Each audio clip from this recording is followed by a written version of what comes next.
Muy bien, entonces le damos la bienvenida a la gente que nos sigue a través del canal, a todos ustedes, acá a la congregación les mandamos un saludo, en los que estamos por ahora porque estamos con restricciones todavía en esta ciudad, pero sabemos que nos están viendo a través del continente y les mandamos a todos un cordial saludo de parte de la Iglesia Bautista Castellana aquí en la ciudad de Toronto, Canadá. Hoy voy a cerrar el tema de la unción del Espíritu. La próxima semana voy a hablar de iluminación y me queda después tal vez una exposición más acerca de las ideas. Porque todo esto que estamos hablando es asunto de ideas. Y ya creo que podemos de hacer descansar el tema, así pasamos a otra cosa y no nos aburrimos, porque estamos hablando ya hace un tiempo acerca del Espíritu Santo. Primera de Juan, capítulo 2, y vamos a ver, aunque voy a tocar los versículos en cuestión que aparecen ahí en la pantalla del 18 al 29, voy a leer 2 versos nada más. Y luego vamos a desarrollar lo que dice Juan por inspiración en esos versos. Digo por inspiración porque yo creo en la inspiración verbal y plenaria de las Escrituras. Juan escribió la carta, pero mi convicción es que Dios inspiró a este hombre a decir las cosas que dice y es por eso que tomo muy en serio las palabras del apóstol San Juan. En el verso 20 dice, pero vosotros tenéis la unción del Santo y conocéis todas las cosas. Y verso 27 dice, pero la unción que vosotros recibisteis de Él permanece en vosotros y no tenéis necesidad de que nadie os enseñe. Padre, te damos gracias por tu palabra y te rogamos, por favor, como siempre, que la apliques a nuestros corazones, nos ayudes, por favor, a entenderla de la manera debida, porque te lo pedimos esto, te lo rogamos, Señor, te lo imploramos en el nombre de Cristo Jesús. Amén. ¿Se dieron cuenta cuando leí lo que dice Juan?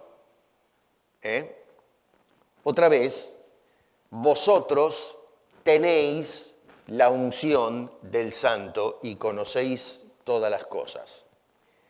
Y luego dice en el verso 27, pero la unción que vosotros recibisteis de Él permanece en vosotros. Atención con eso. Dice, tenéis y recibisteis. Tomen nota del tiempo verbal en que están inspiradas esas palabras. Hay 3 cosas que dice que son importantes. Solamente en esa declaración, que ahora vamos a hurgar en eso, pero número 1 es tenéis. Número 2, recibisteis. Y número 3, permanece. Repito, tenéis, recibisteis y la tercera palabra es permanece. Y no solamente eso, pero si seguimos escarbando lo que dice este hombre, en la segunda parte del verso 27, síganme con sus Biblias, dice este hombre, la unción os enseña todas las cosas. ¿Qué quiere decir eso? Quiere decir que si no se tiene dicha unción, estamos en la lona, porque es la unción la que nos enseña. Así que la persona que no tiene unción está sonado. La unción que recibieron, y otra vez insisto en el verbo, es verdadera y no es mentira. Y agrega además Juan, como si esto ya no fuese bastante para reflexionar, dice, según ella, es decir, la unción os ha enseñado, permaneced en Él, es decir, en Jesucristo. O sea que con eso que está diciendo el apóstol Pablo, es que ya tenemos la unción. Acá yo puedo cerrar la Biblia y se terminó el asunto.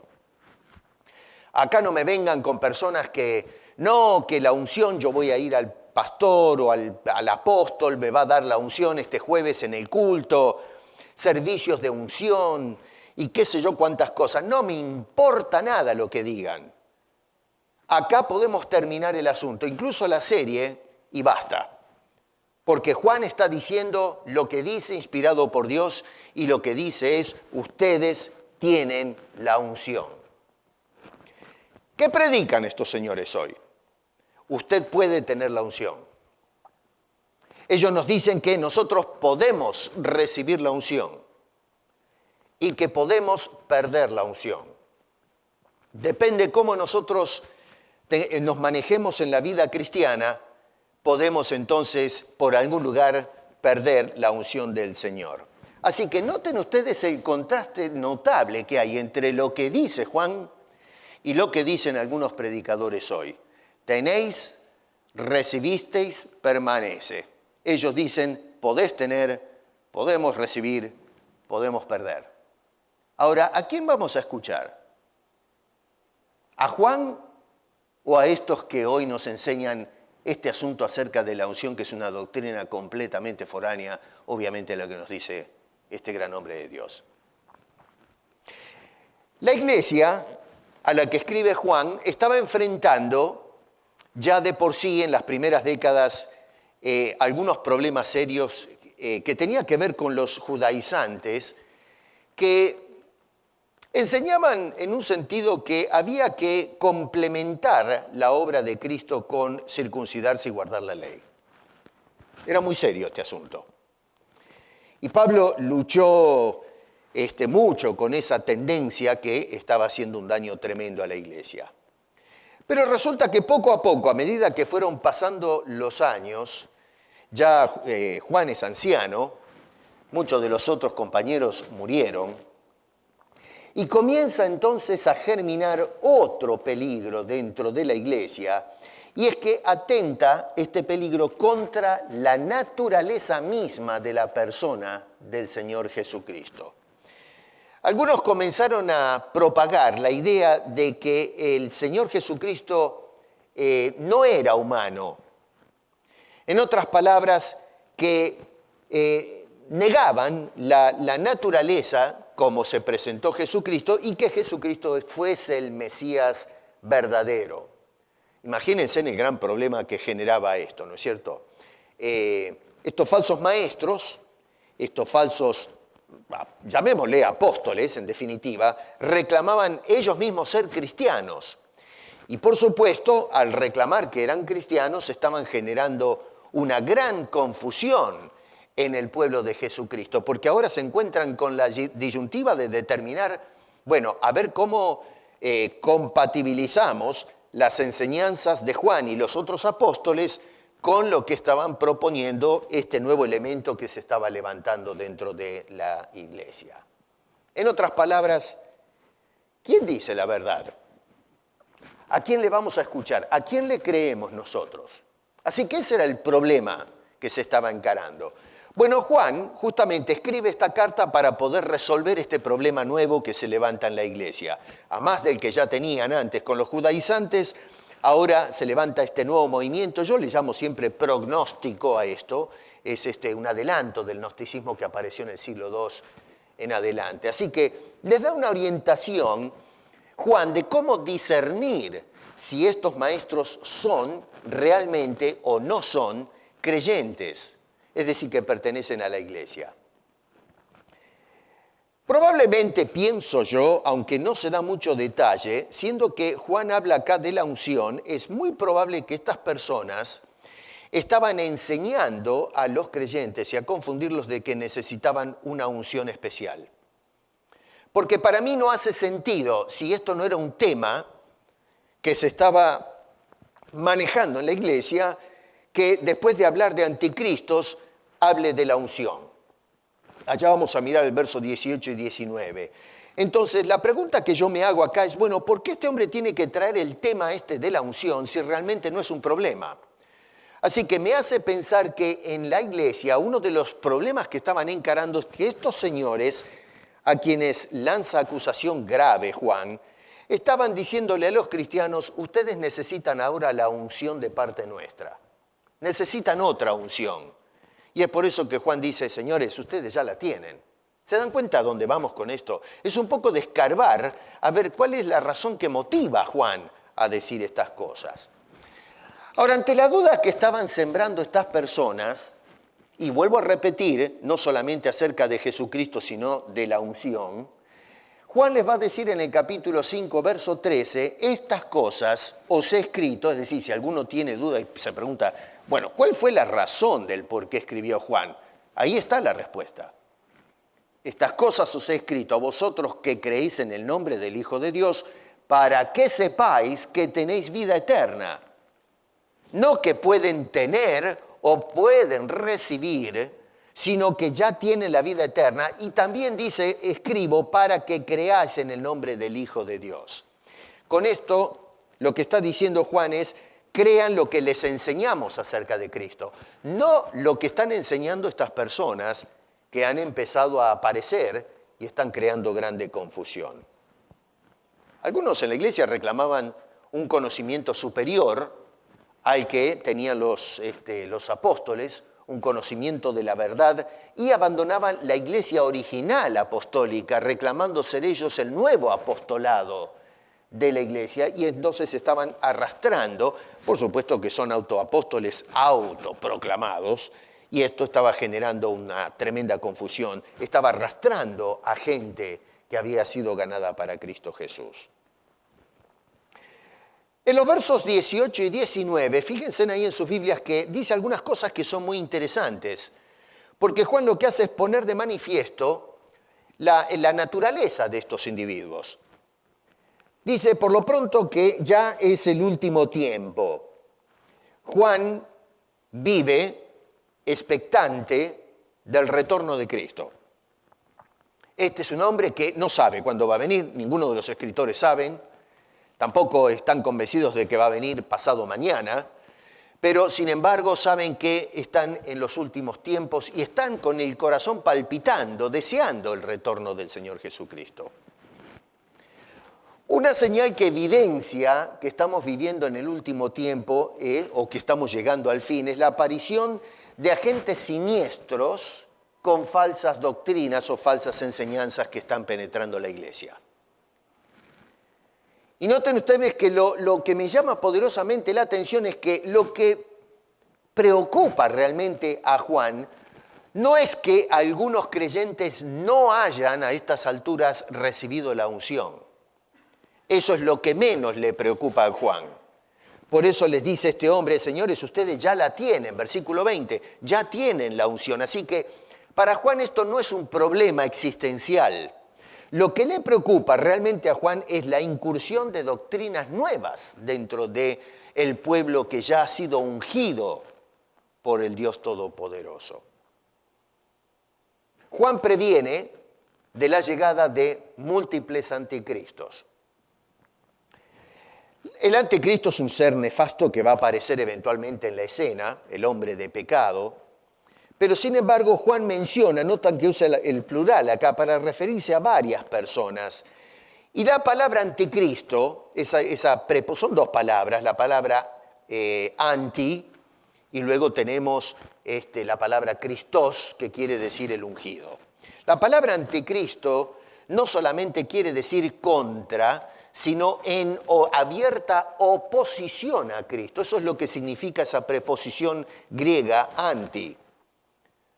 Así que estas eran personas que se oponían, se establecían en lugar de Cristo. Eso es lo que quiere decir ese concepto. Vuelvo a repetir, esto vale la aclaración, porque usualmente cuando hablamos o leemos ahí anticristo, inmediatamente nos viene a la cabeza este caudillo, este heraldo del mal, que va a aparecer en la escena mundial. Pero no es a eso a donde apunta el apóstol Juan, sino que está hablando de personas que se levantan en abierta oposición y en contra o en lugar de la persona del Señor Jesucristo. Bueno, pero ¿qué tiene que ver esto con la problemática que encaramos hoy en la iglesia? ¿Qué tiene que ver esto con el tema de la unción? Bueno, el tema es que la enseñanza esta contemporánea acerca de la unción que dan algunos es en abierta oposición a la obra que efectuó el Señor Jesucristo, que es todo suficiente para la salvación de las personas. Nosotros hoy no llegamos a medir lo grave de esto que está sucediendo en la iglesia contemporánea. Porque si la persona necesita recibir una segunda o tercera unción, lo que se implica entonces es que, teológicamente hablando, la obra que efectuó Jesucristo para el perdón de los pecados y la salvación y vida eterna de las personas no basta, no es suficiente. Ya, como indiqué, este es un problema que se metió dentro de la iglesia con los judaizantes, que querían mezclar la gracia con las obras. Y ahora en este nuevo movimiento lo que se hace es a la obra de Cristo no parcialmente suficiente o no todo suficiente, y por lo tanto la persona necesita recibir esa unción especial de estos pseudo apóstoles que estaban dando vuelta en el primer siglo. En otras palabras, usted y yo y todos nosotros que no hemos recibido esa segunda dosis, esa segunda vacuna espiritual, esa unción, no podemos recibir la salvación que las Sagradas Escrituras ofrecen. ¿Se dan cuenta lo grave que es este asunto? Esto es un atentado contra la obra de Jesucristo, lo que está pasando hoy en la iglesia. Por eso mucha gente dice, bueno, la unción, no, yo no estoy de acuerdo con eso, no voy a una iglesia donde ungen así, dejémoslos que vivan. No, señor, esto es un serio problema, es un ataque directo a la todosuficiencia de la obra de Jesucristo. Es un atentado de terrorismo teológico y espiritual. La Biblia dice esto, capítulo 10 del libro de Hebreos, verso 14, porque con una sola ofrenda hizo perfectos para siempre a los santificados, hablando de Jesucristo. Bueno, ¿qué hacemos con Hebreos? Lo que dice este hombre es que la obra de Cristo es todo suficiente, no se necesita más nada. El apóstol Pablo en Colosenses, capítulo 2, verso 10, dice, y vosotros estáis completos en Él, que es la cabeza de todo principado y potestad. ¿Qué hacemos con este otro escritor, el apóstol Pablo? Porque según la teología contemporánea, Jesús no hizo perfecto para siempre a los santificados. Necesitan la unción.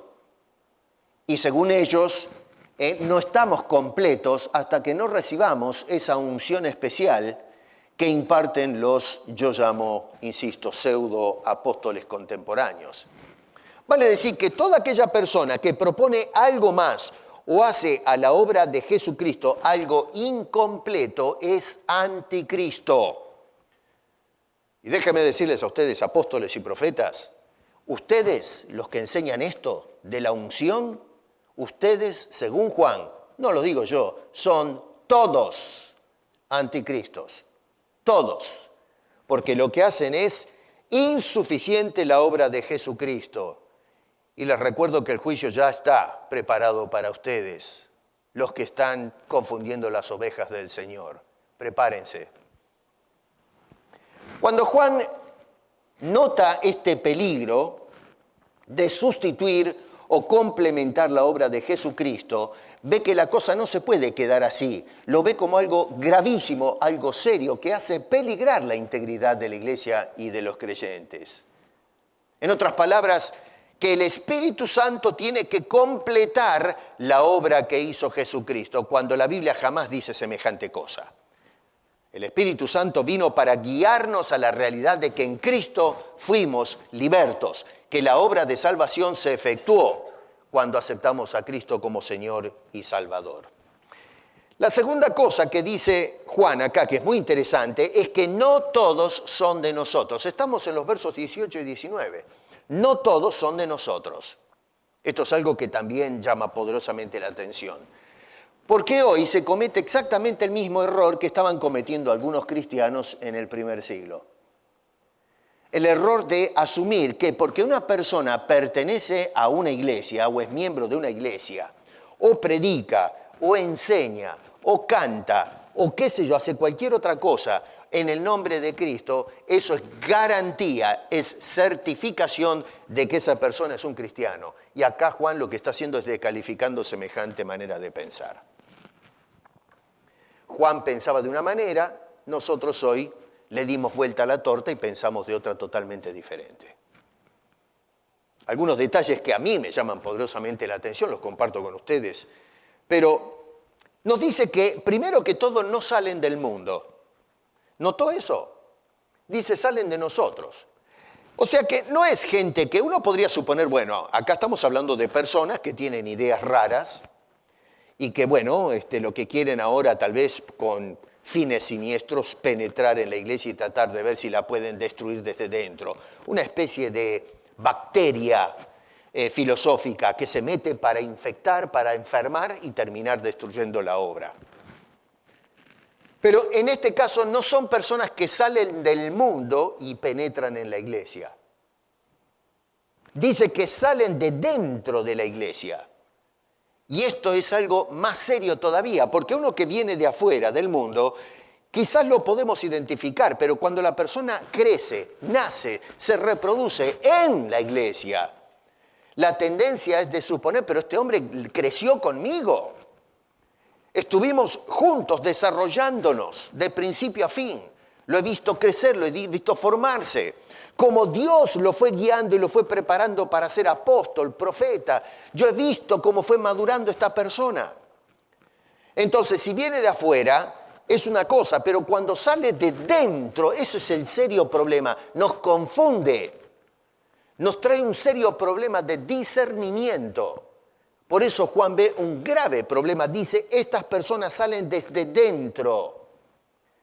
Acuérdense en que el problema que enfrentó Jesús con la traición no vino desde fuera, sino desde dentro mismo. Fue uno de sus discípulos el que tomó la iniciativa de vender, de traicionar a Jesús. Eso fue lo que desconcertó completamente a los discípulos del Señor. La tercera cosa que nos dice Juan acá es, no son de la iglesia. Ahora, ellos, ¿qué van a decir? Lo que ellos van a decir es, somos de la iglesia. ¿Quién es usted para decirme a mí que yo no pertenezco a la iglesia? ¿Con qué autoridad me viene usted a decir a mí que no soy de la iglesia cuando yo crecí en la iglesia, me formé en la iglesia y estoy predicando, soy apóstol, soy ungido en la iglesia? ¿Cómo se atreve a decirme a mí ahora, al ungido de Dios, que yo no soy de la iglesia? Bueno, Juan le está descalificando a estas personas que salieron y se formaron en la iglesia y dice, no son de la iglesia. Es Juan el que está hablando, no estoy hablando yo. Juan es el que dice estas palabras. A menudo, cuando se levantan algunas personas hoy a denunciar este tipo de farsas que se está dando dentro de la iglesia, yo doy gracias a Dios que hay un ejército de pastores y maestros, misioneros y misioneras que están empezando a levantar la voz y a denunciar esto. Pero resulta que cuando se levantan este tipo de personas, lo que dice este contingente de farsantes es, ya están dividiendo la iglesia. Ustedes son los que vienen no para llevar a cabo la causa, para predicar el evangelio, no tienen amor, ustedes se dividen la iglesia. Ellos forman su asociación de pastores o de apóstoles y dejan marginado a los otros porque esta gente lo único que hace es dividir la iglesia. Bueno, ¿saben una cosa? Los que dividen la iglesia son esa gentuza espiritual, son esos falsos apóstoles y maestros, los que vinieron a dividir la iglesia. Juan está defendiendo la iglesia cuando denuncia a esta gente. Él no viene a dividir la iglesia. Juan hoy nos está hablando no para fracturar la iglesia, sino para purgar la iglesia de Jesucristo. Pablo decía, ojalá se mutilasen aquellas personas que hacen daño a la iglesia. Es el deseo de Pablo, no que se va a hacer, pero es el deseo en el corazón del apóstol Pablo, porque ve el carácter malicioso de estos movimientos neocarismáticos que se dan en el mundo contemporáneo. Así que cuidado con eso. Van a escuchar muchas veces a estas personas decir, es que esos que denuncian son los que dividen la iglesia. No, señor, son ellos los que han dividido la iglesia. La iglesia no era así. Esto es otra iglesia. Número 4, dice Juan que no permanecen en la iglesia. Otro detalle muy importante. No permanecen en la iglesia. Si realmente esta gente que ahora hablan de otra unción, de, qué sé yo, de traer otra modalidad distinta a Cristo, haciendo a Cristo insuficiente, bueno, permanecerían en su doctrina, en la doctrina de la iglesia, en los principios apostólicos, la verdad de la palabra de Dios. Se hubiesen mantenido firmes en eso, pero no, ellos están centrados en nuevas experiencias y arrastran a las personas a seguir con ese tipo de cosas. Estaba leyendo esta semana algunas cosas muy interesantes, ¿no? Yo no sé si ustedes se dieron cuenta de los escándalos que hay de cantantes que se están apartando de la fe. Usualmente cuando la gente queda en estado estupefacto cuando escuchamos en las noticias que un cantante famoso cristiano abandona la fe. Se viraliza, ¿no? Y dicen, bueno, pero ¿qué pasó acá? ¿Cómo puede ser este hermano que cantaba a Cristo? Abandonó la fe. Tenemos a apóstoles, profetas y pastores que también caen, que se apartan de la fe. Dice, yo ya no creo más en el Evangelio, en Jesucristo, me voy a apartar de estas personas.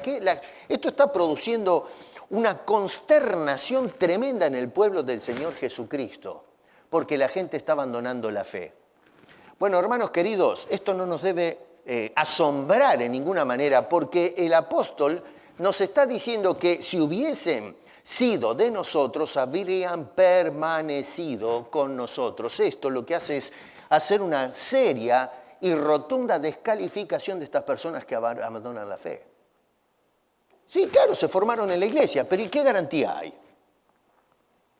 Si hubiesen sido de Cristo, jamás hubiesen salido en la arena pública a decir, no creo más en Cristo. La razón del por qué no cree más en Cristo es porque nunca creyó en Cristo Jesús. Eso es lo que entiende el apóstol San Juan. Yo simplemente sigo la pauta que nos da este gran hombre de Dios. He escuchado también a algunas personas decir, este tipo de apostasías le hace mucho daño a la iglesia cristiana. Esto que está pasando, que salen las noticias, no, se fue fulano de tal, mengano, la chica y qué sé yo, al mundo. Esto le hace un daño tremendo a la iglesia. No digas eso. Eso no le hace daño a la iglesia. Lo que le hace daño a la iglesia es esa gente adentro de la iglesia. Es esta gente ministrando a los creyentes. Lo que le hace daño a la iglesia es cuando nosotros dejamos a esa gente adentro. Le hace un bien a la iglesia que salgan estas noticias. Le hace bien porque se está limpiando la iglesia. Alguien está barriendo el piso y está sacando la lacra que hay adentro de la iglesia, la mugre que se ha amontonado a través de las décadas, señores. Démosle gracias a Dios que aparecen estas personas. No le hacen un daño a la iglesia. El daño se lo hacen cuando están adentro de la iglesia y no son detectados y denunciados como hacen los apóstoles en nuestro Nuevo Testamento.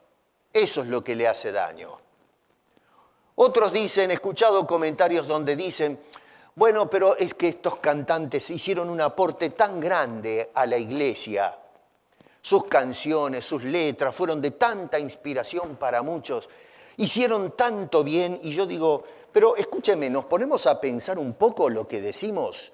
Personas que cayeron, hicieron bien a la iglesia. ¿Cómo entendemos las cosas? Yo puedo agarrar a un cantante profesional hoy y tirarle $100,000 arriba de la mesa y decirle, ¿me escribes una letra, una poesía cristiana? Y ese hombre que no cree en Cristo, que a lo mejor cree en el mismo demonio, le aseguro que le escribe una canción, que es una obra de arte. Y luego lo cantamos en la iglesia diciendo, bueno, qué hermosa canción, mire qué inspiración, qué hermosa lírica, qué tremenda música, qué composición. Pero la escribió un pagano. Usted le paga a cualquier artista y le escribe una letra. Señores, ¿qué importa que alguien se siente una hora a escribir una letra? Un montón de gente hace eso. Escriben poesías donde se mete a Dios adentro. Esas personas no hacen ningún aporte. Lo que hace el aporte en la vida de la iglesia es la palabra de Dios, cuando es presentada como corresponde, cuando dejamos que los hombres de la Biblia nos hablen a nuestros intereses, no cuando escuchamos a esta lacra, a esta enfermedad, a este COVID espiritual que se nos metió en la iglesia y está causando estragos. Y la gente va detrás de la bendita unción que reparten estos señores. Por favor, por favor. La iglesia es purgada. Es Dios el que purga la iglesia. Él se encarga de remover todo lo que no es de Cristo. Y esto es instructivo porque dice en el verso 19, la última parte, pero salieron para que se manifestase que no todos son de nosotros. Salen para enseñarnos una gran verdad, que toda la gente que nosotros pensamos que son, hay muchos que no son de Cristo Jesús. Déjenme que les voy a hacer que se les abra la úlcera a los que son anticalvinistas. Hay muchos que están en desacuerdo con el calvinismo. No sé qué gente tiene, no sé qué cosa, ¿no?, con el calvinismo hoy. ¿Por qué Calvino se inventó los 5 puntos del calvinismo? Entonces déjenme decirles que no. Calvino no se inventó los 5 puntos del calvinismo. Lea un poco. Pero el 5.º punto del calvinismo habla el 5.º punto, de la perseverancia de los santos. Muchos dicen Calvino estaba loco, rematado. No fue él el que dijo eso, por lo pronto, sino los calvinistas. Pero de todas maneras, ¿se dio cuenta que en el verso 19 Juan, que no era calvinista, está planteando la perseverancia de los santos? ¿Lo ve eso? Si no lo ve es porque no tiene la unción. Y se lo digo con toda seguridad. Si usted no ve la perseverancia de los santos en esa declaración, usted no tiene la unción. Le ruego, por favor, que acepte a Cristo como Salvador personal para que sea ungido con la luz que nos da el Espíritu Santo.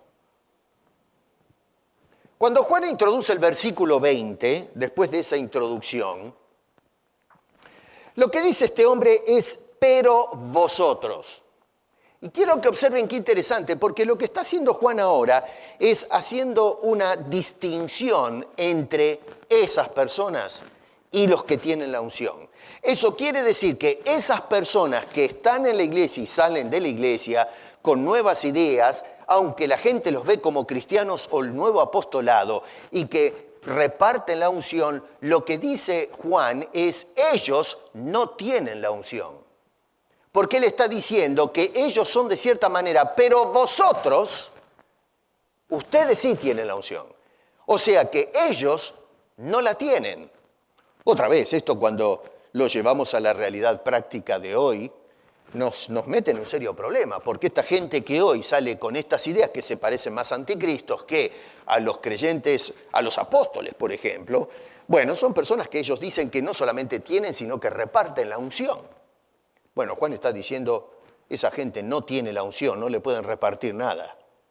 Ustedes los creyentes tienen la unción. Ellos se oponen a Cristo, no permanecen en Cristo y por lo tanto no permanecen con nosotros el pueblo de Cristo. Somos diferentes. Ellos le van a decir a usted, el otro día escuchaba a uno que decía que él tiene como el ¿cómo se llamaba este profeta? De Elías. El manto de Elías.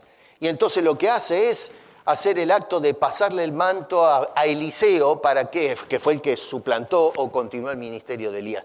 Yo tengo ese manto de Elías. Entonces le tira un chorro de agua, le tira viento con un saco y qué sé yo. Y eso es lo que hace, es pasarle la bendición de Elías, la unción de Elías. Eso es lo que dice un charlatán de estos por ahí. Y muchos que dicen amén y aplauden ese tipo de cosas.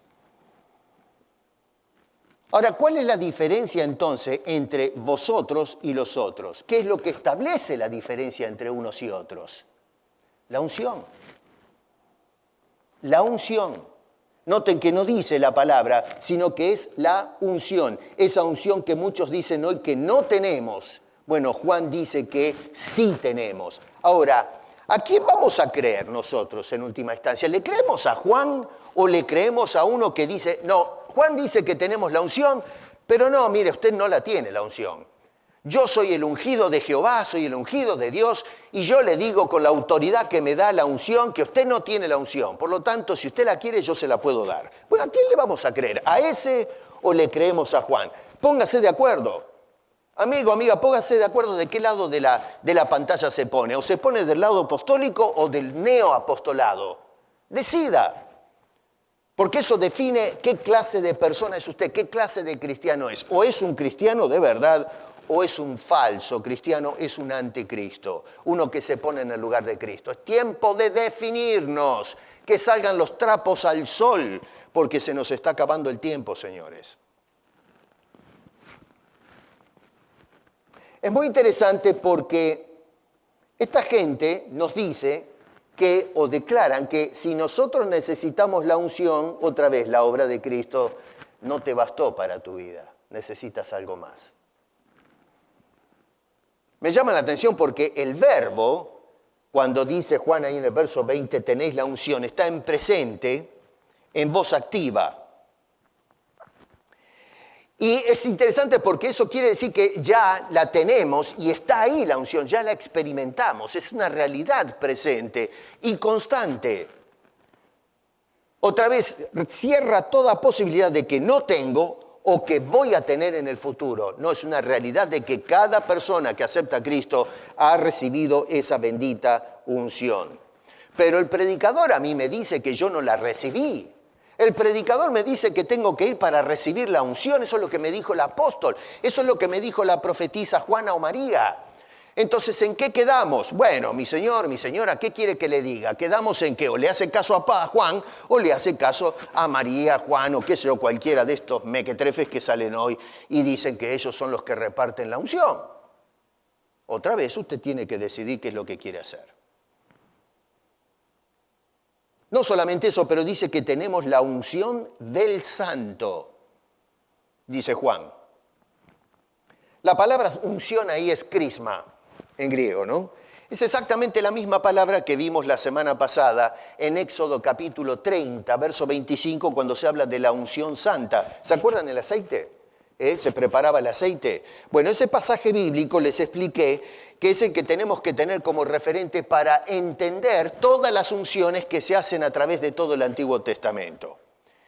Y es importante porque a esta nueva casta de apóstoles y profetas les encanta usar el Antiguo Testamento para justificar el tema de la unción.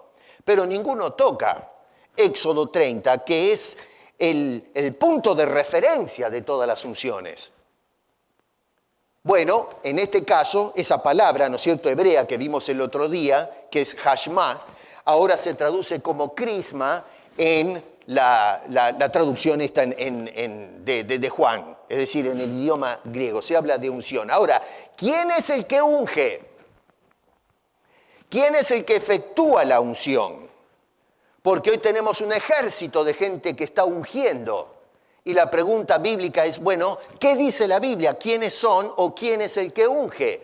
Bueno, a ver, Hechos, capítulo 10. Tenemos acá, para darle un poco de trasfondo, Pedro, que había entrado en la casa de un gentil llamado Cornelio, un oficial del ejército.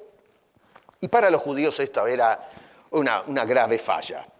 Había un problema con la aceptación de los gentiles al pueblo de Dios por parte de los judíos que habían escuchado el Evangelio, y Pedro rompe con ese asunto. lo llaman a dar cuenta de por qué hizo este asunto. Y entonces Pedro tiene que presentarse a dar un informe. Eso es más o menos para que se den una idea de qué está pasando en el trasfondo. En el capítulo 10, versos 37 y 38, Pedro dice esto: vosotros sabéis lo que se divulgó por toda Judea, comenzando desde Galilea después del bautismo que predicó Juan, cómo Dios ungió con el Espíritu Santo y con poder a Jesús de Nazaret. Otra vez, ¿quién es el que unge? Dios. Dios ungió, dice Pedro, a Jesús. El apóstol Pedro dice estas palabras: Dios ungió a Jesús, al Hijo de Dios. Más adelante el apóstol Pablo, escribiendo la segunda carta a los Corintios en el capítulo 1, verso 21, dice: y Él nos confirma con vosotros, es decir, Dios, en Cristo, y el que nos ungió es Dios. ¿Por qué le digo esto? Porque la Biblia me dice que Dios ungió a su Hijo y Dios ungió a sus hijos. Dios ungió a su Hijo Jesucristo y Dios es el que ungió, y dice ungió, no unge, sino ungió a sus hijos por redención. Dios, otra vez, en ambos casos Él es el que unge, tanto a su Hijo como a los creyentes. Cuando nos vamos otra vez a Juan en el verso 27, la idea aparentemente es que Cristo es el que nos ungió. Por lo tanto, a mi juicio veo una vindicación en el contexto de la carta de la divinidad de Cristo. ¿Por qué? Porque había personas anticristos que estaban cuestionando la naturaleza esencial de Jesús. O sea que Juan está tratando de abordar esto. No perdamos de vista lo que está pasando acá adentro. Y entonces lo que está diciendo es: señores, Jesús, Cristo, es Dios. Dios es el que unge y nosotros recibimos la unción de Cristo. Otra vez, verso 27 dice: pero la unción que vosotros recibisteis de Él permanece en vosotros y no tenéis necesidad de que nadie os enseñe, así como la unción misma os enseña todas las cosas. Está apuntando aparentemente a Jesús. Por eso cuando dice la unción santa, se está refiriendo a la unción que otorgó Jesucristo a ellos. Es muy probable que en este caso Juan esté recordando o evocando las palabras de Jesús en su último discurso, que ya lo estudiamos, en Juan capítulo 14 al 16, donde Jesús dijo: les conviene que yo me vaya y les enviaré el Consolador. Y ese Consolador es el Espíritu Santo que morará en ustedes y os guiará a toda verdad. Tomará de lo mío y os lo enseñará a vosotros. No habla de su propia cuenta, sino que habla lo que yo le doy que hable. Dice que Dios el Padre y el Hijo vienen a ser morada en nosotros en el Espíritu Santo. Por eso entonces probablemente Juan, que estuvo presente en ese discurso, está usando esas palabras de Jesús, esa enseñanza para decirles: muchachos, tenemos la unción del mismo Cristo. De Dios viene la unción. El Hijo de Dios fue ungido y ahora nos unge ese Dios hecho hombre a cada uno de nosotros sus creyentes. Lo que está haciendo es metiendo una lanza en el centro de esta teología falsa que estaban predicando los anticristos dentro de la iglesia. ¿Con qué fuimos ungidos? Fuimos ungidos con el Espíritu Santo. Un cristiano que no tiene la unción no es de Cristo. Si usted tiene que ir a un servicio para que lo unjan, es porque usted no es de Cristo. ¿Y cómo sabemos que no es de Cristo? Porque Pablo mismo nos enseñó, y ya lo cité este pasaje en la serie, capítulo 8, verso 9, nos dice: mas vosotros no vivís según la carne, sino según el Espíritu, si es que el Espíritu de Dios mora en vosotros. Si alguno no tiene el Espíritu de Cristo, no es de Él. Esto es lo que dicen las Escrituras, señores. Ahora bien, ¿cuáles son entonces las manifestaciones de la unción?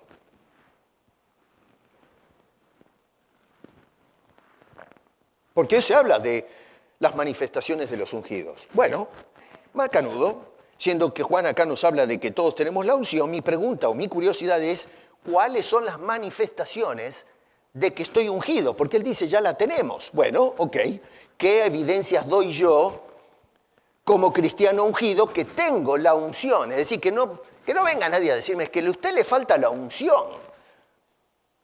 Bueno, ¿qué manifiesta que tengo la unción? Y me llama poderosamente la atención que Juan en ningún momento menciona ni siquiera una de las manifestaciones que se proclaman en la actualidad, ni siquiera una. ¿Cuáles son entonces? Número 1, preste atención a lo que dice Juan. No Piesco, Juan. Número 1, conocimiento. Versículo 20. Vosotros tenéis la unción del Santo y conocéis. No van a conocer, sino conocéis todas las cosas. Ojo con eso, con todas las cosas, no quiere decir que conocemos los misterios del átomo y qué sé yo, ¿no? Cuando se está refiriendo de todas las cosas es lo que han aprendido de los apóstoles. Hay que leer lo que sigue después. No os he escrito como si ignoraseis la verdad, sino porque la conocéis y porque ninguna mentira procede de la verdad. Así que ya esta gente venía enseñando otra cosa. Y Juan lo que le está diciendo es, ustedes ya conocen, ya se aprendieron las cosas. Y las aceptaron porque tienen la unción. Ustedes tienen el conocimiento, porque el conocimiento no lo imparten los hombres, sino que lo imparte Dios, el Espíritu Santo, en el corazón de sus hijos. Noten que dice entonces, os he escrito, y por eso ahora les escribo, porque ustedes ya conocen la verdad. Y la otra cosa que llama la atención es que no procede mentira de la verdad. Cuando una persona hoy está diciendo, contrariamente a lo que dicen las Escrituras, que esa persona tiene poder para otorgar unción, o que un creyente necesita una unción posterior a la obra de salvación, esa persona miente. Y esa persona miente porque no parte de la verdad, porque la verdad jamás proclama una mentira. Y lo que está diciendo Juan allí es que la mentira, no procede la mentira de la verdad. La mentira procede de la mentira. La verdad lo único que produce es verdad.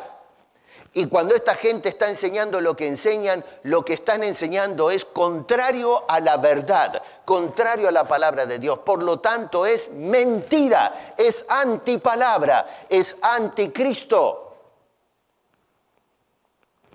Número 1, conocimiento. Número 2, permanencia. Versículos 24, 27 y 28. Noten, verso 24.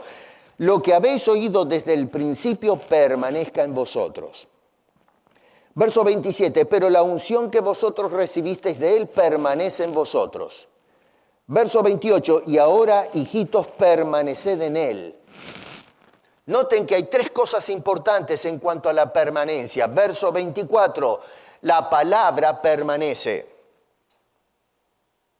Número 2, verso 27, la unción permanece. Ya la tenemos.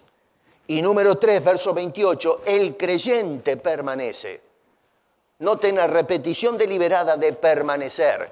Otra vez insisto, la palabra, la unción, el creyente permanecen. Todas estas cosas, la palabra de Dios en un creyente ungido permanece, la unción permanece y el creyente mismo permanece. Esto probable, cuando dice allí el creyente permanece, yo pienso que también acá Juan está recordando las palabras de Jesús en el último sermón de despedida. ¿Se acuerdan en el capítulo 5 de ese sermón que dice, yo soy la vid verdadera y vosotros los pámpanos?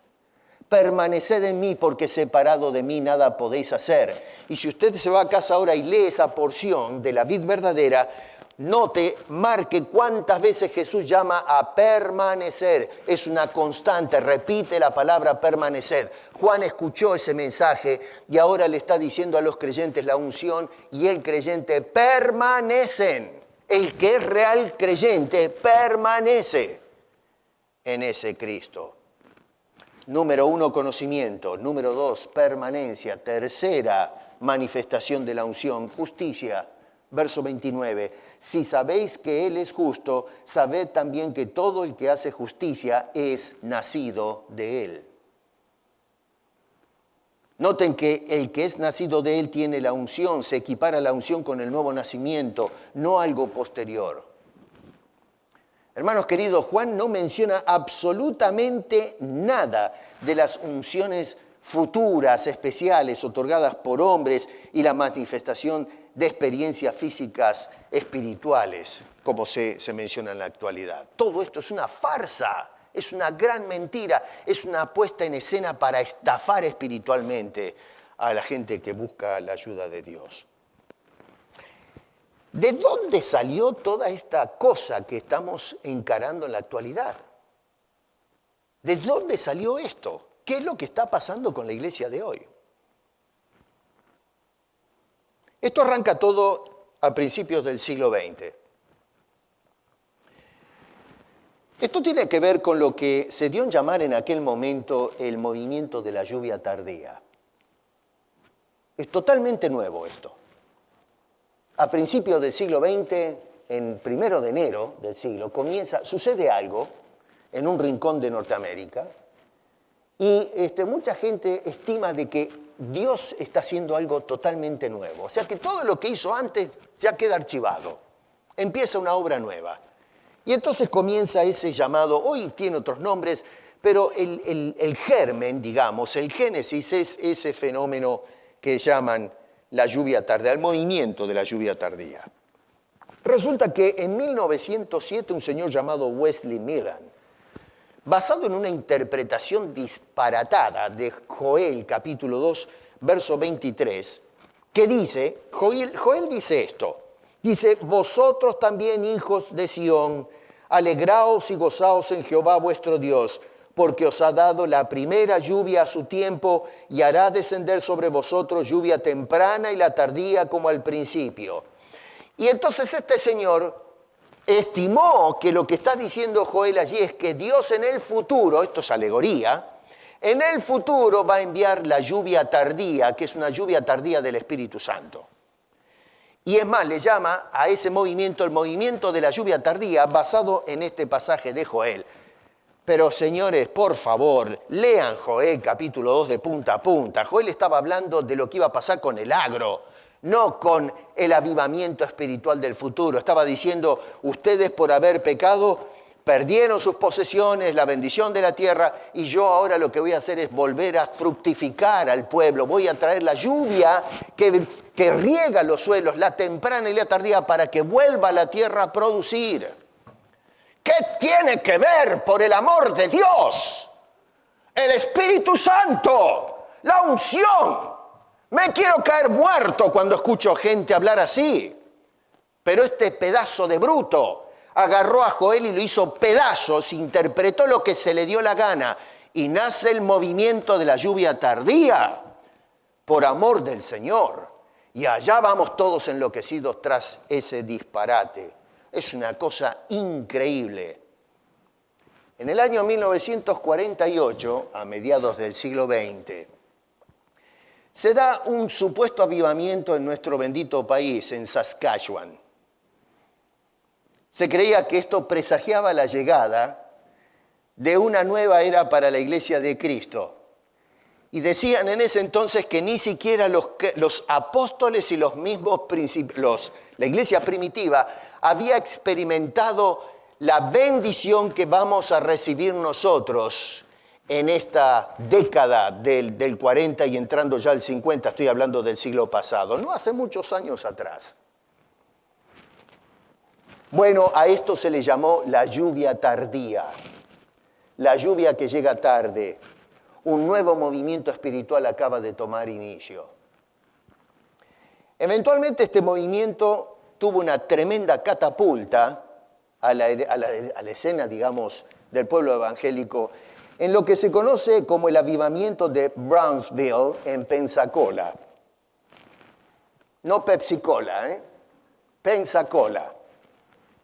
Muchos iban a buscar la unción a ese lugar. Todos iban en caravana a ese sitio. Ahí había un evangelista famoso que se llama, algunos habrán escuchado de él, Steve Hill, que durante la década del 90 y el 2000, este hombre repartía a él, la gente que iba a Pensacola, la unción. Allí se experimentaba ese fenómeno, la unción y empezó la gente a manifestar un caso raro que salía hasta en los periódicos, la risa santa. ¿Escucharon alguna vez eso? Empezó a hablarse el lenguaje de la risa santa. La gente se mataba de risa. Ustedes hoy todavía pueden ver en el YouTube cómo la gente entra en un estado de frenesí matándose de la risa. Estalla la llamada bendición de Toronto, acá en el aeropuerto, la viña. En la década del 90, un tal Randy Clark habló de cómo se emborrachaba del Espíritu Santo y despertaba en él una risa fuera de control.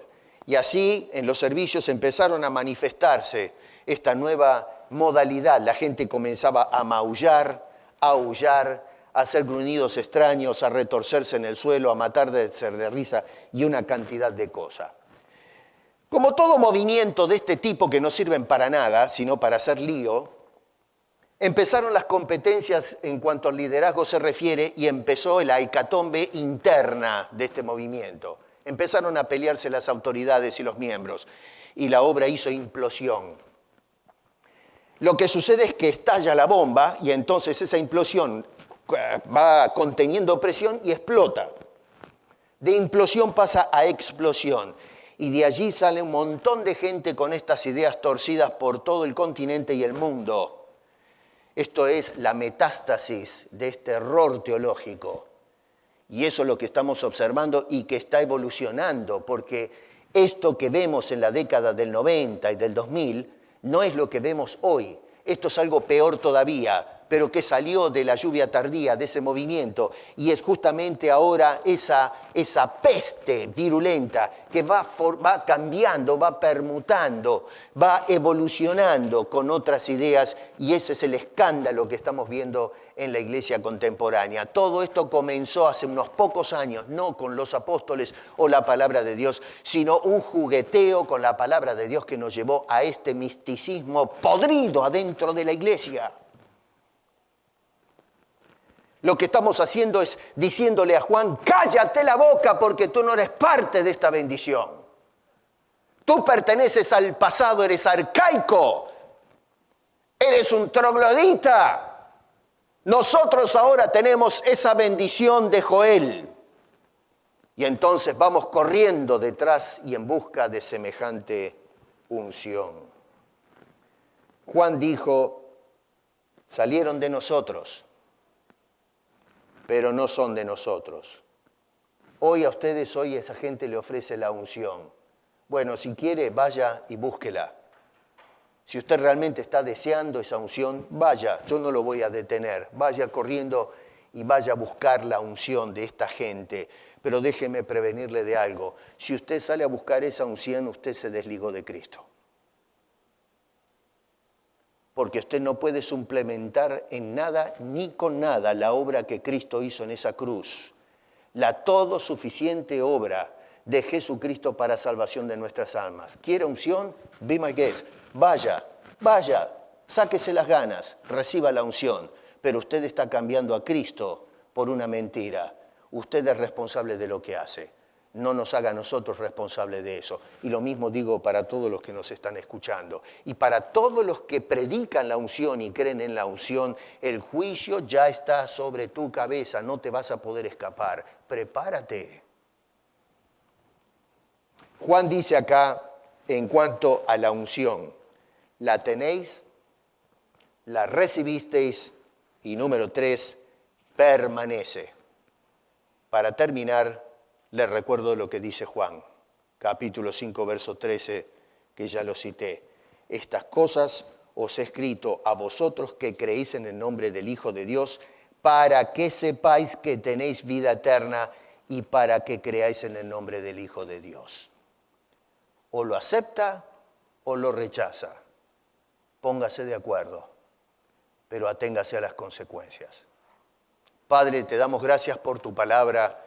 Y gracias porque la has preservado justamente para prevenirnos de justamente estas cosas que se están dando hoy, que es demoníaco, Señor. gente que pretende suplementar la obra de Jesucristo con estas unciones especiales. Y encima son los hombres los que otorgan la unción. Hemos llegado al colmo de deificar a los que dirigen las iglesias. Señor, purga la iglesia. No queremos a esta gente. No son hermanos nuestros. Estos son los que dividen la iglesia. Estos son los que intoxican la iglesia. Un movimiento ajeno, foráneo, diabólico, que se levantó y que atenta directamente contra el corazón y las venas de tu obra para salvación de las almas. Perdónanos, Señor, por haber sido negligentes y haber dejado entrar esta herejía, esta enseñanza perniciosa que tanto daño está haciendo a la iglesia y está apartando a la gente de la fe puesta en Cristo como todo suficiente Salvador, para ponerla en un charlatán, en una persona que pretende darme algo necesario para disfrutar la bendición de Dios y la vida eterna. Guárdanos, Señor, de semejante mal. Te pido, por favor, que a través del Espíritu Santo, ahora que nos están siguiendo en esta cámara, que llames a tu pueblo, Señor, de regreso al redil. Tráelos de nuevo. Muchos están saliendo. Es tiempo, Señor, de que los creyentes se preparen para tu regreso, porque la hora ya está avanzada. Porque te lo pedimos en el precioso nombre de nuestro todo y suficiente Salvador, Cristo Jesús. Amén.